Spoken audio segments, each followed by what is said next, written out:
Public schools are now in the center of the transgender rights controversy. The Obama administration issued new guidelines today to allow students to use the bathroom and other facilities based on their gender identity and not their biological sex. It's a socially divisive debate tied to North Carolina's House Bill 2 law, but having an impact across the country.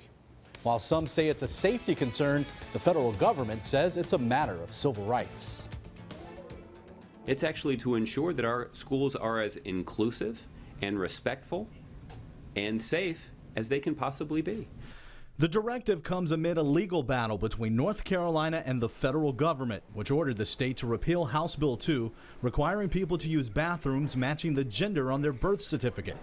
Pitt County Schools attorney Cynthia Grady says most schools will consult with their lawyers before making any permanent decisions. Then if an issue arises at one of our schools, we'll determine how to address that particular issue given the law and the guidance until the courts tell us. The Obama administration is not legally requiring schools to follow the guidelines, but Friday's letter ties compliance to billions of education dollars. We will not yield to blackmail from the President of the United States. Texas Lieutenant Governor Dan Patrick says he won't enforce the guidelines. This has everything to do with keeping the federal government out of local issues. His state stands to lose about $10 billion.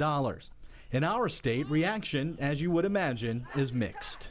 And this is an incredible overreach by the Obama administration, like none that we have ever seen. I think that's a pretty rich argument coming from a state that engaged in some unprecedented overreach in telling Charlotte what was best for their community. Now, the state of North Carolina gets over $4 billion in federal education funds. The White House says our state will continue to receive those funds until the court decides whether House Bill 2 violates Title IX.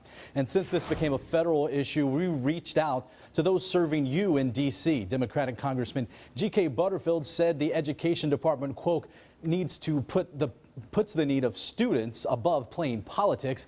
That's exactly what Republican Senator Richard Burr accuses the Obama administration of doing. He said Congress passed Title IX to give women equality in sports, but says, quote, the Obama administration is mangling this important law to impose its agenda on an unrelated matter. Congressman Walter B. Jones said the federal government should stay out of local schools. He said using children as pawns in that effort is just wrong.